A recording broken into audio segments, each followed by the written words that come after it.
Hello guys, pagpe-pray niyo po kami dito sa Riyadh ngayon. Ang oras po dito ay 7:46 ng gabi, March 18. Yung manig po ng 3 beses po, sumabog po yung missiles. Dito mismo malapit po sa pinagtatrabuhan ko ngayon. Ako po ay namamanid talagang batok ko. Para bang akala ko lang kulog siya. Yung pala, missiles na po, sumabog na po. Pagpe-pray niyo lang po ako.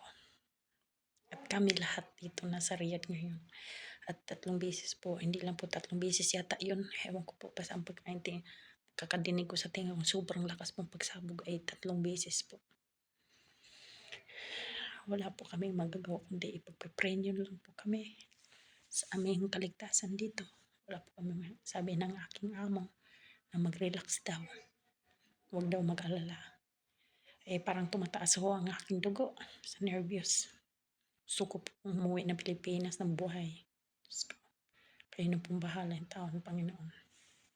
Ano po, nagkikiramdam kami ngayon yung mga cellphone po namin ay nag-a-alert po ang buong dito sa may Riyadh ngayon. Kanina ang lakas,